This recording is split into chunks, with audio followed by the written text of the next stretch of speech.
எவ்வளவு நெருக்கடிகள்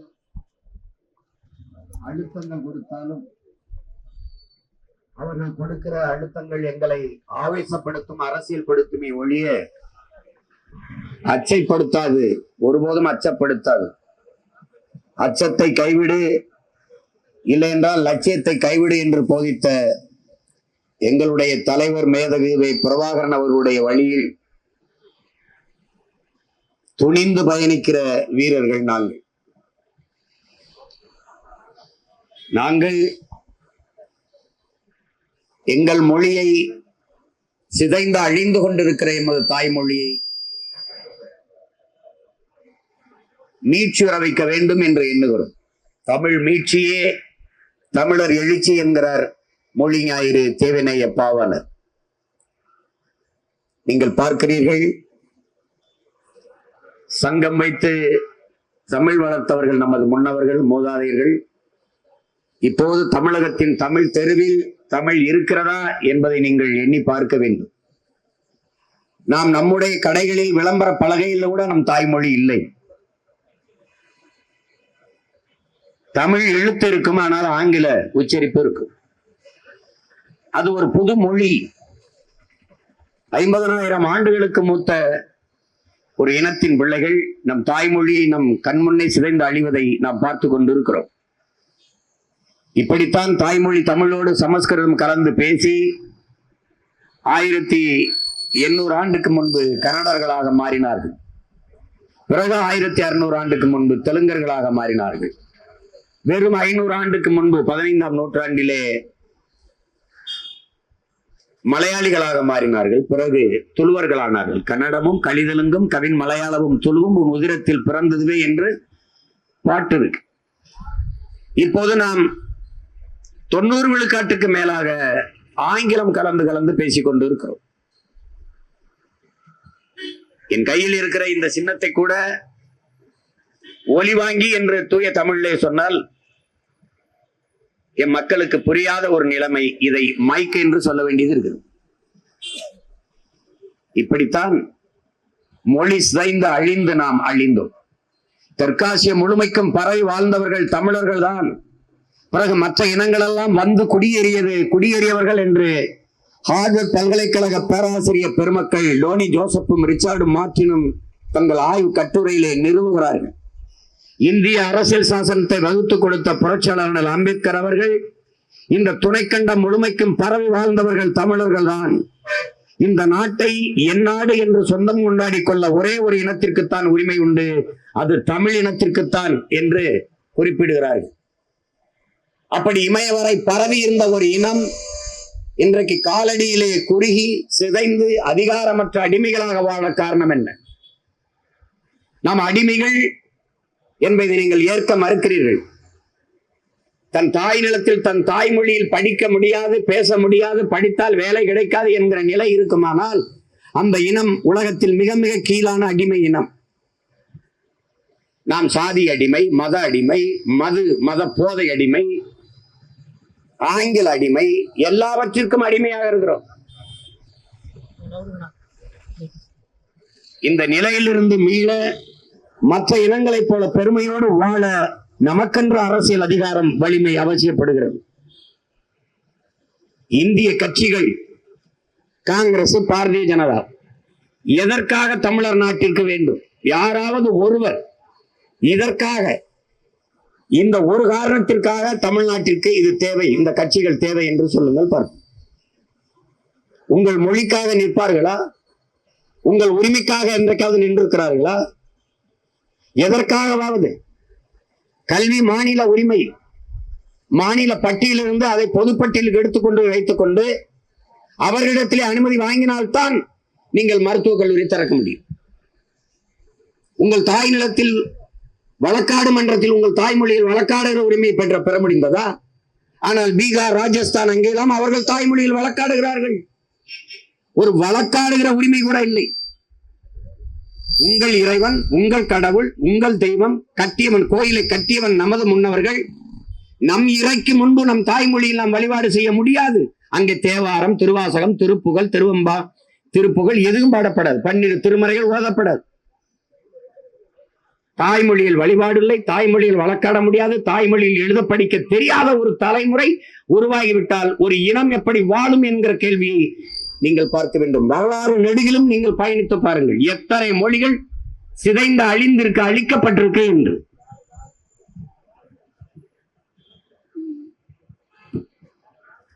புத்தன் பேசிய பாலி மொழி எங்கே? சமணர்கள் பேசிய பிராகிருத மொழி எங்கே? இன்று நம்முடைய தமிழ் எங்கே? சைவமும் தமிழும் தலைத்து ஓங்குக என்று ஒவ்வொரு மடத்திலும் எழுதியிருக்குது. சைவ மடங்கள் இருக்குது, தமிழ் எங்கே இருக்கிறது? தாய்மொழியை சிதைந்து அழிய கொடுத்த இனம் வரலாற்றில் வாழாது. இந்த சூழலில் நின்று கொண்டிருக்கிற தமிழ் பிள்ளைகள் நாங்கள் என் மொழியை மீட்டு, என் இனத்தை காத்து, என் நிலத்தை காத்து, அதன் வளத்தை காத்து, என் மக்களின் நலத்தை காக்க போராட துடிக்கிறோம். உங்கள் மதிப்புமிக்க வாக்குகளை எளிய பிள்ளைகள் எங்களுக்கு தந்து வலிமைப்படுத்தினால்தான் இந்த மண்ணும் மக்களும் பாதுகாப்பாக வாழ முடியும். காவிரி நதிநீர் உரிமையில் 450 டிஎம்சி தண்ணி வந்து கொண்டிருந்தது. காவிரி தஞ்சாவூர்ல வாழ்கிற விவசாயிகள் பிரச்சனை தானே, கன்னியாகுமரியில் வாழ்கிற மக்களுக்கு என்ன பிரச்சனை என்று நீங்கள் எண்ணக்கூடாது. அது விவசாயி பிரச்சனை, இது மீனவன் பிரச்சனை, இது மாணவன் பிரச்சனை.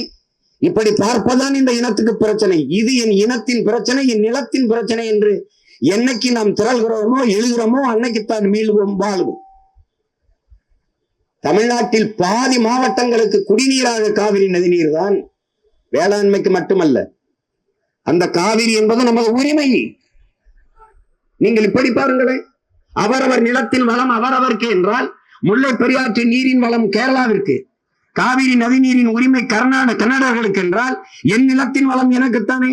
நெய்வேலி பழுப்பு நிலக்கரியில் 66,000 ஏக்கர் அங்கே உற்பத்தி செய்யப்படுகிற மின்சாரம் எல்லா மாநிலங்களுக்கும் செல்கிறது.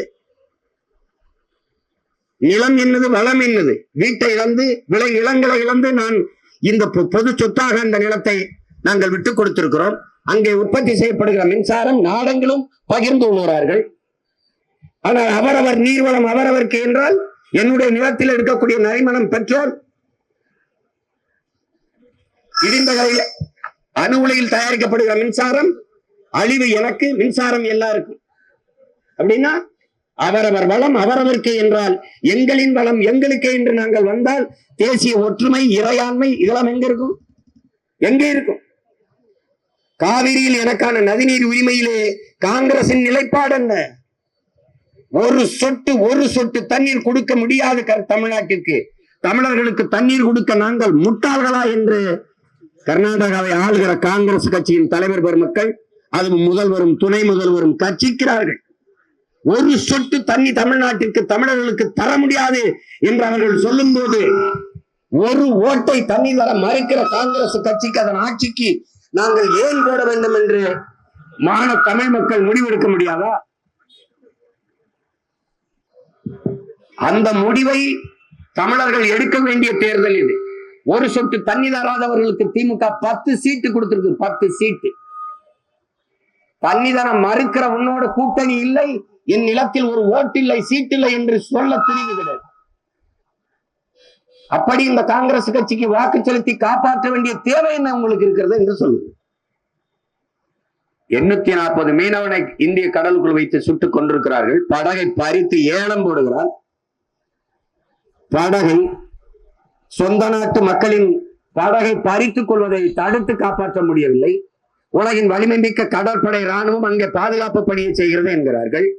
யாரிடமிருந்து யாரை பாதுகாக்க அங்கே கப்பல்கள் நிற்கிறது, போர்க்கப்பல்கள்? அந்த பாதுகாப்பு பணியை யாரிடமிருந்து யாரை பாதுகாக்க? என்னுடைய மீனவ சொந்தங்களை சிறைபிடிக்கும் போது தடுத்து காப்பாற்றியதா இந்திய கடற்படை ராணுவம்? என்னுடைய மீனவர்களை சுட்டுக் கொண்டு போது தடுத்து காப்பாற்றியதா? என்னுடைய வலையை கிழித்து வீசிய போது, என் படகை பறித்து அரசுடைமையாக்கி ஏலமிடுகிற போது வேடிக்கை பார்த்து கொண்டிருந்தது. எத்தனை ஆயிரக்கணக்கான மீனவர்கள் இன்னும் இலங்கை சிறைக்குள்ளே. இதை தடுக்க பாதுகாக்க ஒருவர் இல்லை, ஒருவர் குரல் எழவில்லை. காங்கிரசுக்கும் பாரதிய ஜனதாவுக்கும் கச்சத்தீவை மீட்பதில் நிலைப்பாடு என்ன? தமிழ்நாடு அரசு வழக்கு போடும் உச்ச நீதிமன்றத்திலே. ஆண்ட காங்கிரஸ் கட்சியும் ஆண்ட பாரதிய ஜனதாவும் பதில் மனு போடும். கச்சத்தீவை கொடுத்ததுதான் திருப்பி எடுக்க வேண்டும் என்ற பேச்சுக்கு இடமில்லை என்று. கச்சத்தீவை எனக்கென்று வைத்தால் கடல் எல்லை தூரம். கச்சத்தீவை அவனுக்கு கொடுத்துட்டா இருந்தால் அவனுக்கு கடல் எல்லை தூரம். எல்லை தாண்டி வருகிறான், எல்லை தாண்டி வருகிறான், எல்லை தாண்டி வருகிறான் என்று மீனவனை சிறைபிடிப்பது, அடிப்பது, வளைப்பது, சித்திரவதை செய்வது, சுட்டுக் கொள்வது என்றால் கேரளாவில் இருந்து மீனவர்கள் எல்லை தாண்டி போய் மீன் பிடிக்கிறார்களா இல்லையா? இந்த கேள்வியை எழுப்பி பாருங்கள். போகிறார்கள். ஏன் அவர்கள் சிறைப்படுத்தப்படுவதில்லை? ஏன் அவர்கள் தாக்கப்படுவதில்லை? ஏன் அவர்கள் படகுகள் பறிக்கப்படுவதில்லை? ஏன்? அவனை அந்த மண்ணின் மகனே மானம் உள்ளவன் ஆள்கிறான். அதனால தொட பயப்படுறான். உங்கள் பிள்ளைகள் எங்கள்கிட்ட அதிகாரம் இருந்தால் ஒரு மீனவனை சிங்களன் தொடுவானா? தொட முடுவானா? எங்கள் தலைவன் அந்த நிலத்திலே தன் படையோடு நிற்கிற போது மீனவர்களுக்கு இவ்வளவு இடையூறு இருந்ததா? இவ்வளவு சிக்கல் இருந்ததா? இலங்கையை முழுக்க முழுக்க சீனா ஆக்கிரமிச்சு நிற்கிறது. இது இந்தியாவின் பாதுகாப்புக்கு நல்லதா? கச்சத்தீவு வரை காலெடுத்து வைத்து நிற்கிறான் சீனன். எங்கள் தலைவன் அந்த நிலத்தில் நிற்கிற வரை ஒரு சீனன் ஊடுருவி நீங்கள் பார்த்ததுண்டா? மீனவர்களுக்கு இந்த பாதிப்பு வந்ததுண்டா? இது கேட்க மாட்டார்கள். காவிரியில் தண்ணி தர முடியாது என்ற காங்கிரஸுக்கு உங்கள் ஓட்டு, அதை பற்றி வாயே திறக்காமல் இருக்கிற பாரதிய ஜனதாவுக்கு உங்கள் ஓட்டு. பாரதிய ஜனதா கட்சியின் தலைவர்களுடைய கருத்தை கேளுங்கள். கச்சத்தீவில் உங்கள் கருத்து என்ன? ஒண்ணு இருக்காது. முல்லை பெரியாற்றில் உங்கள் நிலைப்பாடு என்ன? ஒண்ணு இல்ல. கச்சத்தீவு மீட்பில் உங்கள் நிலைப்பாடு என்ன? நாங்கள் வந்தால் கச்சத்தீவு மீட்கப்படும் என்று சொன்னார்கள். 2014 மாண்புமிக்க ஐயா முதன்மை அமைச்சர் ஐயா நரேந்திர மோடி அவர்கள் வரும்போது விவசாயிகள் விளைய வைக்கிற பொருளுக்கு உரிய விலையை, அகவிலையை நான் உறுதி செய்வேன் என்று வாக்குறுதி கொடுத்தார்கள். 24 வந்துட்டது. 10 ஆண்டுகள் போயிட்டது.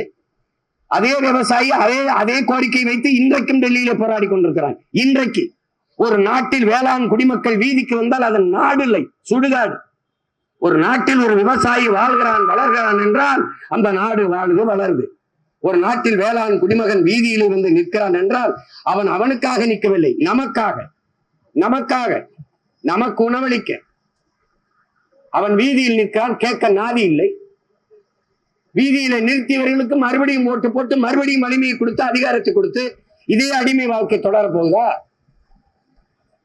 அறிவார்ந்த தமிழ் சமூகத்தின் மக்கள், கற்றறிந்த இளைய தலைமுறை பிள்ளைகள், உலக அரசியலை உற்று கவனிக்கிற என் தம்பி தங்கைகள் ஆழ்ந்து தெளிந்து இந்த தேர்தலை நீங்கள் எதிர்கொள்ள வேண்டும்.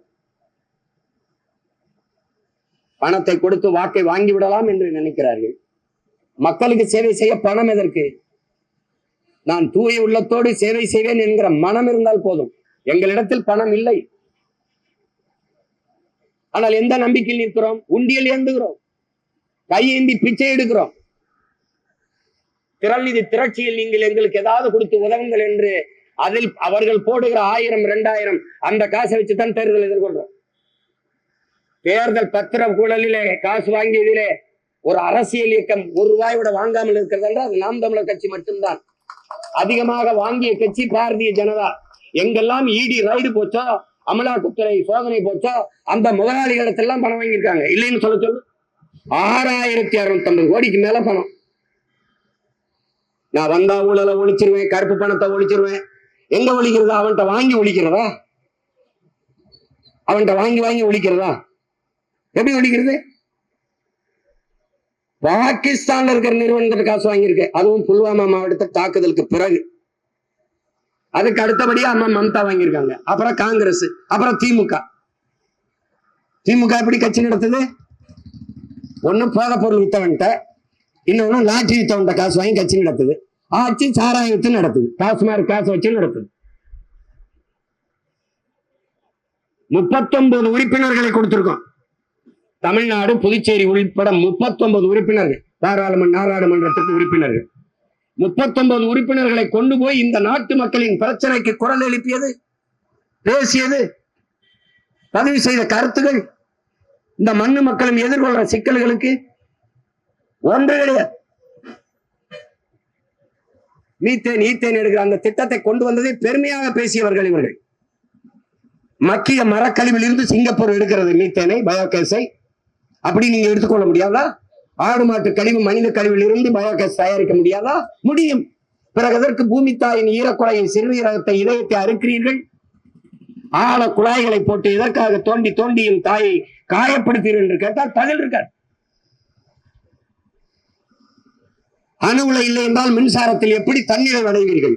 அறிவார்ந்த தமிழ் பெருங்குடி மக்களே, மின்சாரம் கண்டுபிடிக்கப்பட்டது அணு உலையாலயா இல்ல அணு உலை கண்டுபிடிக்கப்பட்டது மின் உற்பத்திக்காகவா?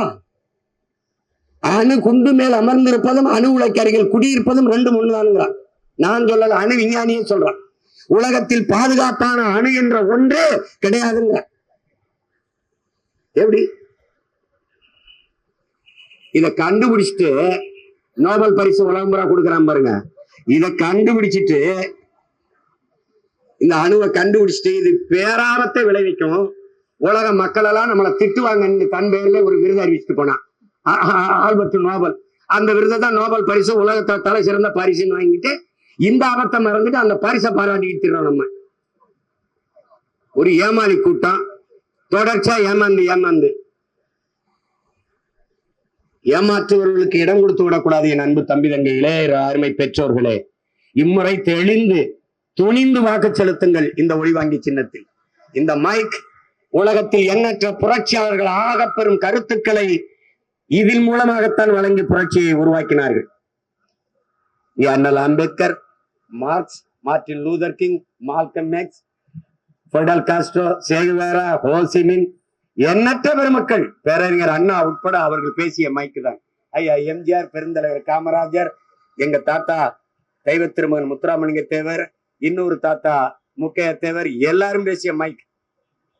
அது நாங்க காட்டுவோம் பாருங்க உங்களுக்கு. அவங்க எல்லாம் பயன்படுத்திய மைக், அவர்கள் வழி வழியே வந்த பிள்ளை என் கையில் இருக்கிறது. இந்த ஒலி வாங்கி இந்த மைக் என் சின்ன இல்லாம யாரும் ஓட்டு கேட்க முடியாது. என்ன என் மைக்கு முன்பு இருந்தா பேசி ஆகணும். அப்படி பார்த்தா எல்லாரும் எனக்கு தான் ஓட்டு கட்டிக்கிட்டு இருக்காங்க. அத அறிவார்ந்த தமிழ் சமூக தம்பி தங்கைகள், என் உயிருக்கினிய என் உறவுகள், இந்த முறை உங்கள் பிள்ளைகள் எங்களுக்கு வாக்கு செலுத்தி நாடாளுமன்றத்தில் என் தங்கையின் குரலை ஒலிக்க செய்யுங்கள். மரிய ஜெனிபர் அவர்கள் இளங்கலை பொறியியல் முதுகலை வணிக மேலாண்மை படித்தவர். அவரும் அவருடைய கணவர் தீபக் சாலமன் என்னுடைய தம்பி, இருவரும் வெளிநாட்டிலே பணிபுரிந்தவர்கள். அந்த பணியை பெரிய சம்பளத்தை ஊதியத்தை இழந்து விட்டு நாட்டுக்கு மக்களுக்கும் நல்ல அரசியலை உருவாக்கி உழைக்க வேண்டும். அரசியல் என்பது தூய தொண்டுள்ளத்தோடு ஆற்றக்கூடிய அரிய பணி என்பதை உணர்ந்து இங்கே வந்திருக்கிறார்கள். சாதி மதங்களாக நாம் நிற்க போகிறோமா, அதை கடந்து நாங்கள் தமிழர்கள் என்கிற தேசிய இன உணர்வுக்குள் திரளப் போகிறோமா? சாதியை பார்க்காது எதையாவது சாதிக்க பாருங்கள் என் தம்பி தங்கைகளே. மதத்தை கடந்து மனிதத்தை நேசியுங்கள். மனிதம் ஒன்றே ஆக புனிதமானது என்பதை உணர்ந்து மறுபடியும் காங்கிரஸ் பாரதிய ஜனதா, பாரதிய ஜனதா விட்டா காங்கிரஸ், காங்கிரஸ் விட்டா பாரதிய ஜனதா, ரெண்டு கர்மத்தை விட்டா உங்கள் பிள்ளைகள் நாங்கள் நாம் தமிழர் என்ற தேசிய உணர்வோடு இருக்கிறோம். இந்தியாவை யார் ஆள்றது? பிரதம வேட்பாளருக்கு என்ன பண்ணுவ? பிரதமரா இருந்தவர் எங்களுக்கு என்ன பண்ணாருன்னு சொல்லுங்க, அப்புறம் நான் சொல்றேன். ஒண்ணும் இல்ல. யாரு பிரதம வேட்பாளர்? என்னிடத்தில் நான் தான். இங்கே மோடிக்கோ ராகுல் ஐயாவுக்கோ ஓட்டு கிடையாது. ஐயா மோடிக்கெல்லாம் ஓட்டு கிடையாது. ஐயா எம்ஜிஆருக்கு இருந்தது, ஐயா கருணாநிதிக்கு இருந்தது, அம்மா ஜெயலலிதாவுக்கு இருந்தது, ஐயா ஸ்டாலினுக்கு இருக்குது, ஐயா எடப்பாடிக்கு இருக்குது, அடுத்து உங்க பிள்ளை சீமானுக்கு இருக்குது. அதுக்குதான் ஓட்டு. இங்க பிரதமர்லாம் யாரும் கேட்கல. யாரு பிரதமர்? யாரு பிரதமர்? மீனவர் படுகொலையா முதலில் போய் இறந்தவன் என் இனம் சார்ந்தவன், என் ரத்த உறவு என்று எவன் கதறி துடிக்கிறானோ அவன் தான் என்னுடைய பிரதம வேட்பாளர். என்னுடைய நதிநீர் உரிமைக்காக எவன் களத்திலே நிற்கிறானோ, காவிரியோ கச்சத்தீவு மீட்போ முல்லை பெரியாற்று உரிமையோ என் நிலத்தின் வளத்தை களவும்போது தடுத்து போராடுகிறவன் எவனோ அவன் தான் என் நிலத்தின் பிரதம வேட்பாளர். பதவியில் இருந்துட்டா என்னை பத்தி எந்த கவலையும் வரல. இத்தனை முறை தமிழ்நாட்டுக்கு வந்த பிரதமர் பெரும் வெள்ளத்திலே சென்னையிலும் தூத்துக்குடியில் நாங்கள் செத்து மிதக்கும் போது ஒரு எட்டு எங்களை பார்க்கல. ஒரு எட்டு, ஒரு முறை நாங்கள் இந்த நாட்டின் குடிகளா இல்லையே. அப்புறம் தேர்தல் வந்தா மட்டும் எங்க மேல எப்படி உங்களுக்கு திடீர்னு இவ்வளவு பாசம் வருது? ரொம்ப ஓவரா லவ் பண்றீங்களா? எப்படி தேர்தல் வந்தா மட்டும்? தேர்தல் வந்தா சிலிண்டர் விலையில 200 ரூபாய் குறையுது. தேர்தல் வந்தா எல்லாம் நடக்குது, குறையுது. பெட்ரோல் விலை குறையுது. அதான் இது என்ன பெரிய பிரமாதம். ஒருத்தன் எனக்கு போட்டிருக்கான், கூப்பிட்டு பேசுறான், அண்ணே அண்ணே எங்களை எல்லாம் காப்பாத்தினே அப்படின்னு. என்னடா பிரச்சனை சொல்லுங்க. அண்ணே ஒரு பொட்டலை முதல்ல 1000 ரூபாய்க்கு வித்துச்சுனே கஞ்சா, இப்ப 9000. அண்ணே எங்களுக்கு கிடைக்காம 9000 விலையேத்திட்டாங்கண்ணே. நீ குரல் கொடுத்தா கொஞ்சம் குறைக்க வாய்ப்பு இருக்குன்னேன்றான். ஏடா விவசாய பிரச்சனைக்கு குரல் கொடுக்க சொல்ற மாதிரி சொல்றான். எப்படி இருக்கு பாருங்க. நாடெங்கிலும் போதை சீரழிவு, போதை சீரழிவு, கஞ்சா, ஆவின், கொக்கைன், ஏதாவது சொல்றான். ஸ்டாம்புங்கிறான். பள்ளிக்கூடத்து பிள்ளைகள் 10வது படிக்கிற பிள்ளைகள், பல பிள்ளைகள் கர்ப்பமாக இருக்கிறார்கள். என்ன நடக்குது எல்லாமே பேராசிரியர்களா ஆசிரியர்களா வேலை பார்க்கிற என் தம்பி தங்கைகள் கதறி துடிக்கிறார்கள். பிள்ளைகள் நிறைந்த போதையோடு வகுப்புல வந்து உட்கார்றாங்கன்னு. எதையாவது செய்து காப்பாற்றாங்கிறாங்க. நான் அதைத்தான் சொல்றேன். எதையாவது செஞ்சு ஒரு ஓட்டை போட்டு நாட்டை மக்களை காப்பாற்றி விடுங்க, எங்களை ஜெயிக்க வச்சிருங்க. அதுக்குதான் சொல்றோம், போட்டு பாருங்க ஓட்ட, அப்புறம் பாருங்க நாட்டைன்னு நாங்க கெஞ்சறது. காரணம், வாக்கு என்பது வலிமை மிக்க ஆயுதம், அதை விற்று விடாதீர்கள். ஓட்டுக்கு காசு கொடுக்கிற இடத்தில்தான் ஊழல் லஞ்சத்திற்கான விதை ஊண்டப்படுகிறது உடன் பிறந்தார்களே. எனவே இதை தூக்கி வீசுங்கள். 500 1000 மதிப்புமிக்க நம் உரிமையை வித்து விடாதீர்கள். ஒரு நாய்க்குட்டியின் விலை 25,000, ஒரு பன்னிக்குட்டியின் விலை என்ன, ஒரு கோழியின் விலை என்ன, என்ன விலை? அதுக்கு இருக்கிற மதிப்பு நமக்கு இல்ல. கழுத குட்டி கூட 10,000 இன்னைக்கு. அதுக்கு இருக்கிற மதிப்பு கூட நம் வாக்குக்கு இல்லை, நம் உரிமைக்கு இல்லை என்றால் வருத்த அவமானகரமானது. எனவே அன்பிற்குரிய சொந்தங்கள், என் அருமை உடன் பிறந்தார்கள், பேரன்பு கொண்டு உங்களை நேசித்து நம்பி நிற்கிற இந்த பிள்ளைகளை கைவிட்டு விடாது. இந்த நாடாளுமன்ற தேர்தலில் நாம் தமிழர் கட்சியின் வேட்பாளர் என் அன்பு தங்கை மரிய ஜெனிபர் அவர்களுக்கு இந்த ஒளிவாங்கி மைக்கு சின்னத்திலே வாக்கு செலுத்தி வெற்றி பெற செய்யுங்கள். எங்கள் இலக்கு ஒன்றுதான், இனத்தின் விடுதலை. இனம் ஒன்றாவும் இலக்கை வென்றாவும் நாம் தமிழர்.